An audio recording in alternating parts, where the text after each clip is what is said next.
Bueno, si no queda otra, Javier, me planteó un oyente del programa en su momento, ¿por qué no se pone en el desafío de tirar una buena algún día?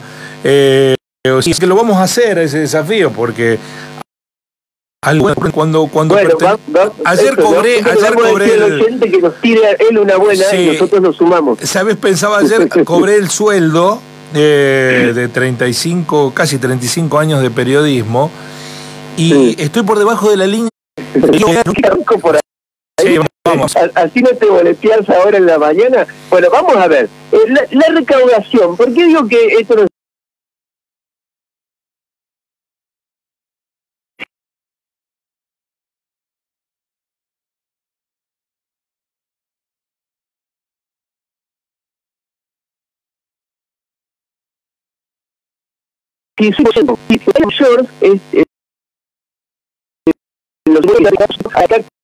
¿Esto por qué? Porque estamos en la parte de la B corta, pero la que la línea va hacia abajo, IVA y ganancias, con ganancias cayendo 40%. El gobierno, por supuesto,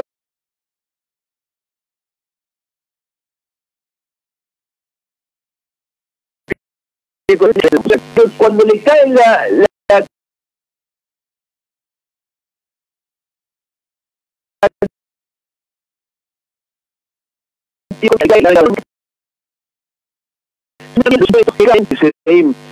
con los chicos en la radio, en el estudio, uno de los pilares del gobierno es el equilibrio fiscal. Es decir, una de las patas del plan es que el gobierno no gaste más de lo que la B corta, la parte que cae la B corta. Bueno, vendrá una nueva ronda de ajuste en el gasto público. Si la motosierra se va a acelerar, de eso en realidad no hoy, ayer, Juliette Cossack. ¿Quién es Juliette Cossack? Es la vocera del Fondo Monetario Internacional, que en las declaraciones que hizo con la Argentina el gobierno son impresionantes.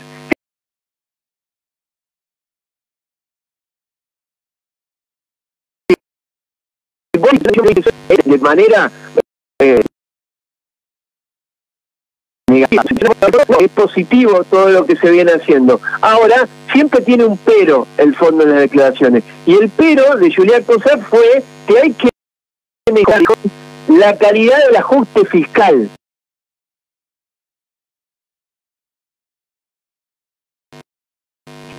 De mejorar la calidad del ajuste fiscal. Que también, Juliette Cossack, también son economistas aburridos como yo en el Fondo Monetario Internacional, están mirando la noticia Grinch de la caída en la recaudación. Y dijo Juliette Cossack que el gobierno debería ser pragmático para conseguir el apoyo social y político que asegure la sustentabilidad de las reformas estas impresionantes que está llevando adelante, según el fondo, Javier Milei. Es decir, el fondo la ve, pero, bueno, estamos ante una nueva ronda de ajuste en el gasto público. Habrá una profundización de la motosierra. Y la pregunta que tiene que seguir a esto es, ¿por dónde va a ajustar el gobierno? Un gobierno que ha congelado las partidas para las universidades, ha congelado las partidas para todo el sistema educativo. Está despidiendo, le informó esta semana, los despidos, la baja de contratos, o llámenla como quieran.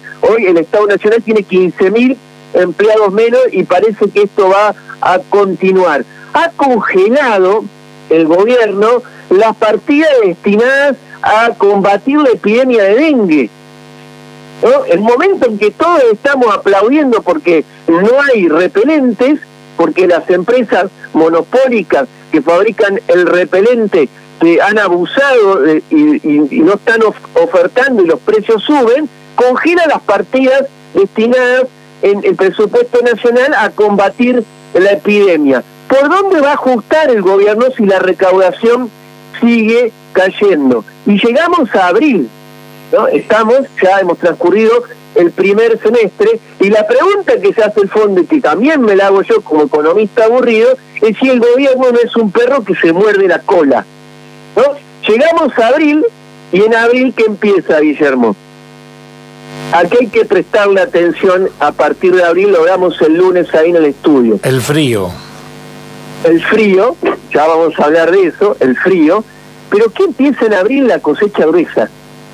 Siempre estamos mirando qué pasa con la cosecha gruesa. Y empiezan a haber movimientos en las capas tectónicas de la economía, ¿no? Hay pequeños sismos, pequeños movimientos que se inician con la temporada de la cosecha gruesa y nos preguntamos, como todos los años, ¿qué va a hacer el campo?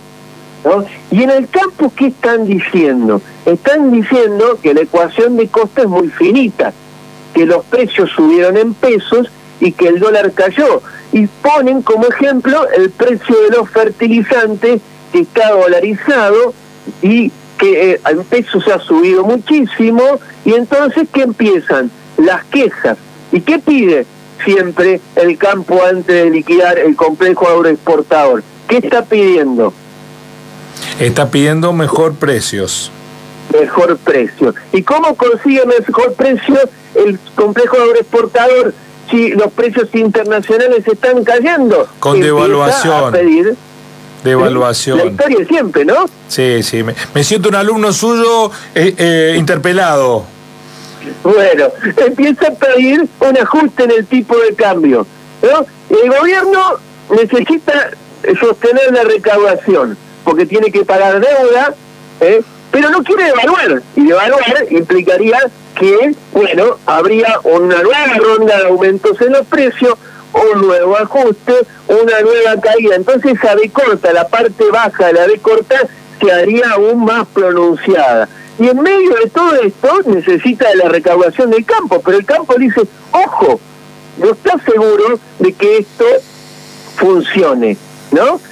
Y vamos a empezar esta semana, y la que viene, no, ya hemos empezado a ver esta semana y la que viene, vamos a empezar a ver esos movimientos tectónicos. A mí no, perdón que te interrumpa, Javier, a mí me parece que el campo, con su vocería, que están sintetizada en las patronales del sector, y los periodistas agropecuarios, básicamente, no van a salir a reprochar ideológicamente al gobierno, porque sería, ¿no?, escupir para arriba o tener que admitir que no están de acuerdo con el gobierno y terminar enfilando sus opiniones con la oposición y el peronismo, al que visceralmente rechazan.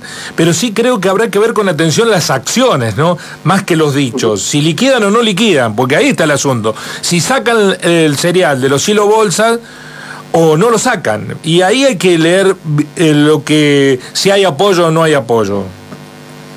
Ahí, esos son los movimientos tectónicos de los que te decía. Habrá que empezar a ver todos los días lo que pasa en el mercado de cambio y si el central compra o no compra dólares de manera genuina, ¿no? De manera genuina.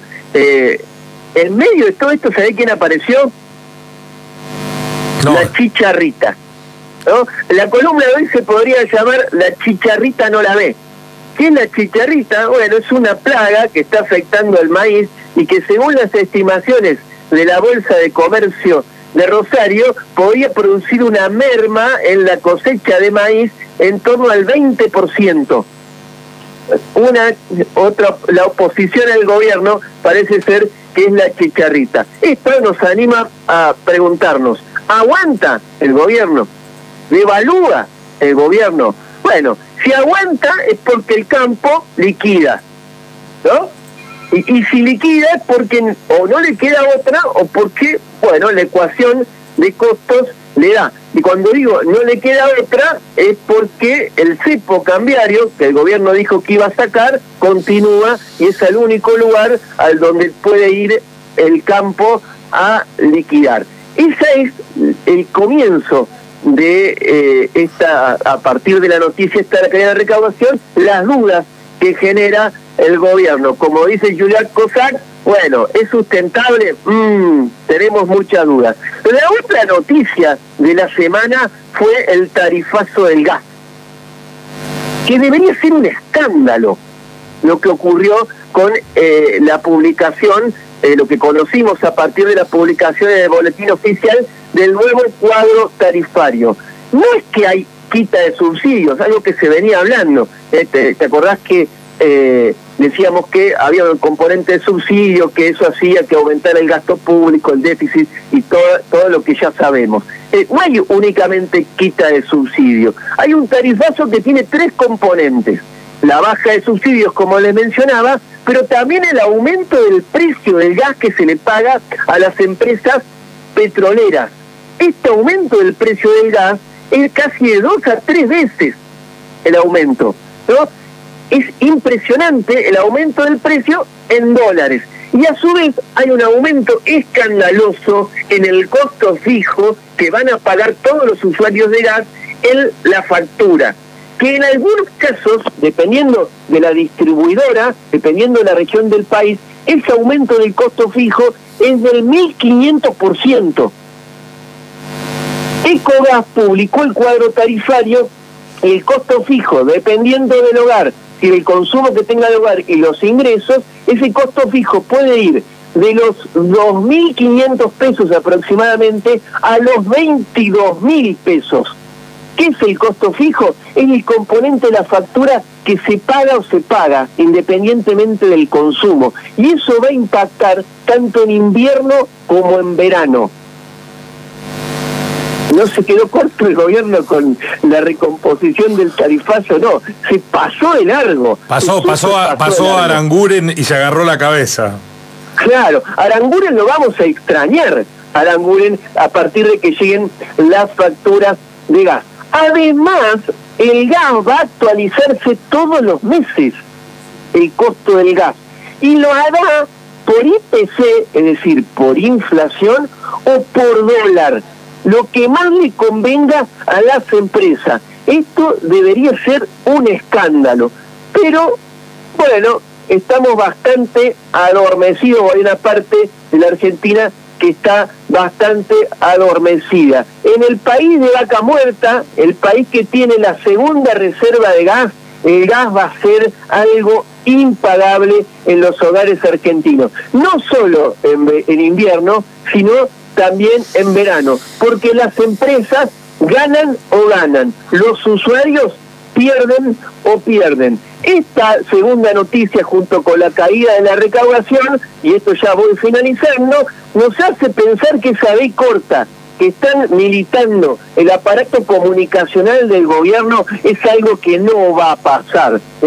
Aunque mantengan una parte de los argentinos la esperanza de que el segundo semestre, otra vez, el segundo semestre va a cambiar, va a mejorar la cosa, bueno, el tarifazo de gas y la caída en la recaudación que llevaría a una nueva ronda de ajuste en el gasto público hacen prever que la actividad económica no va a crecer. Y en el mejor de los casos, lo que va a hacer es tocar un piso y quedarse ahí. No una B corta, sino una L, en el mejor de los casos. Mis fundamentos están en que el 65% de la actividad económica depende del consumo privado. ¿Y a dónde va a ir a parar la plata de los consumidores? La plata de los consumidores va a ir a parar a los Paolo Roca, los Alejandro Bulgeroni, los Gregorio Pérez Compán y los Eduardo Urnequian. La columna de la semana pasada o de este lunes fue el gobierno de los Eduardos. Bueno, se van sumando ganadores al gobierno. ¿Quiénes son estos personajes que mencioné? Son los que ocupan la lista de los hombres más ricos del mundo. Son los argentinos más ricos del mundo, que están encabezados, según la revista Forbes, que publicó esta semana el ranking de los megamillonarios.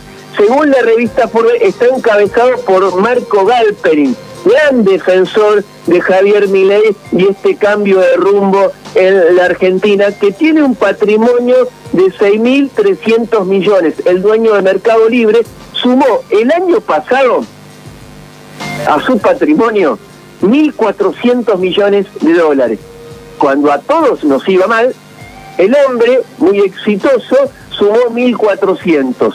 Paolo Roca, a donde van a ir a parar la plata de los argentinos en lugar del consumo privado, va a ir a pagar a su empresa petrolera, Tech Petrol, el dueño de la siderúrgica Techin, que tiene un patrimonio de 5.600 millones. Alejandro Bulgeroni, quien es el tercero en el ranking de los millonarios argentinos que están entre los más ricos del mundo, quien es Alejandro Bulgeroni, es el dueño de otra empresa petrolera, Pan American Energy, que tiene un patrimonio de 4.900 millones de dólares y que según la revista Forbes, el año pasado, cuando la mayoría de los argentinos estaba viendo cómo hacer para llegar a fin de mes, sumó a su patrimonio 3.100 millones de dólares.